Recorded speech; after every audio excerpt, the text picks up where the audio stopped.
Halo, perkenalkan, nama aku Herina Cindy. Aku dari Universitas Sriwijaya, dari Fakultas Ilmu Sosial dan Ilmu Politik, jurusan Administrasi Publik. Nah, di sini aku akan menjawab 5 pertanyaan dari dosenku, yaitu mata kuliah pengantar ilmu administrasi publik. Soal pertama, apa yang dimaksud dengan etika? Etika berasal dari kata ethos, yaitu bahasa Yunani, yang dalam bentuk tunggal artinya adalah padang rumput, kebiasaan, adat, watak, dan lain-lain. Dalam bentuk jamak artinya adalah kebiasaan. Yang kedua adalah etiket. Etiket artinya adalah sopan santun atau aturan lainnya yang mengatur hubungan antara kelompok manusia yang beradab dalam pergaulan. Etiket berasal dari bahasa Prancis, yaitu adalah etiket. Yang ketiga adalah moral. Moral berasal dari kata Latin mores yang artinya adalah adat kebiasaan, dan di dalam bahasa Indonesia diterjemahkan dengan arti asusila. Next, number 2. Apa yang saudara ketahui tentang korupsi? Korupsi merupakan salah satu bentuk dari sikap penyimpangan yang dilakukan oleh administrator dengan cara menyalahgunakan kekayaan negara untuk kepentingan pribadi atau untuk mendapatkan keuntungan secara sepihak. Kalian setuju atau tidak? Faktor-faktor apa saja yang menyebabkan timbulnya tindakan korupsi? Nah, faktor itu dapat berasal dari dalam atau internal. Yang pertama adalah sifat tamak atau rakus pada manusia. Karena sifat dasar manusia adalah tidak pernah puas dengan apa yang telah ia miliki.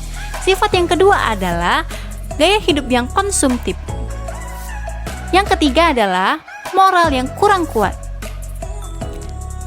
Selain faktor dari internal, faktor eksternal juga mempengaruhi terjadinya korupsi. Yang pertama adalah faktor politik, yang kedua adalah faktor hukum, yang ketiga adalah faktor ekonomi, dan yang keempat adalah faktor organisasi. Next, apa dampak dari timbulnya korupsi bagi negara? Yang namanya korupsi pasti akan berdampak negatif pada sebuah negara. Yang pertama adalah peningkatan utang negara.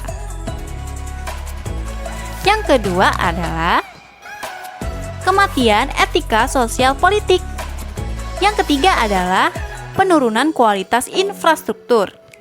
Yang keempat, penurunan penerimaan negara dari sektor pajak. Yang kelima adalah peningkatan tindak pidana. Dan yang terakhir adalah hilangnya kepercayaan publik terhadap demokrasi. Next adalah soal terakhir. Upaya penanggulangan korupsi. Yang pertama adalah mereformasi administrasi publik dan manajemen keuangan. Yang kedua adalah memilih pemimpin yang tepat. Yang ketiga adalah melakukan penerimaan pegawai secara jujur dan terbuka.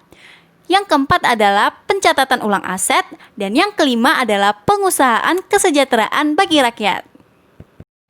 Nah, sampai sejauh ini saya berharap teman-teman mengerti dan memahami materi yang telah saya sampaikan. Terima kasih, bye-bye. Tugas kedua adalah 5 peran mahasiswa. Mahasiswa memiliki 5 peran dalam kehidupan berbangsa dan bernegara. Yang pertama adalah mahasiswa sebagai iron stock. Mahasiswa sebagai iron stock dituntut memiliki kepribadian yang baik, akhlak yang terpuji sebagai generasi muda bangsa yang akan melanjutkan kepemimpinan Indonesia di tahun-tahun yang mendatang.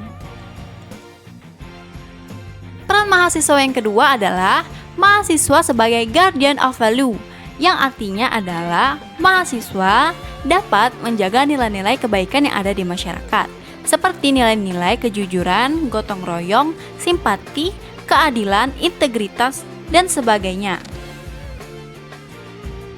Peran mahasiswa yang ketiga adalah mahasiswa sebagai agent of change.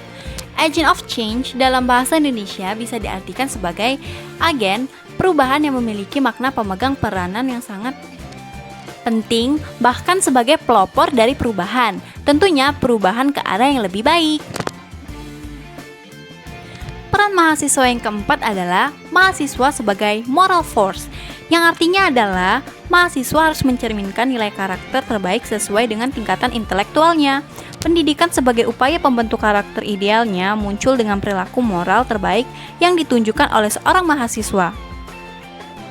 Peran mahasiswa yang kelima adalah mahasiswa sebagai social control. Peran mahasiswa sebagai social control merupakan peran yang paling penting dan signifikan di dalam masyarakat. Sebab hal ini dilakukan untuk melakukan kontrol kepada hal-hal yang bertentangan dengan nilai keadilan di masyarakat. Nah, itulah peran-peran mahasiswa di dalam masyarakat. Terima kasih sudah mendengarkan. Semoga materi tadi dapat diterima dengan baik. Bye-bye.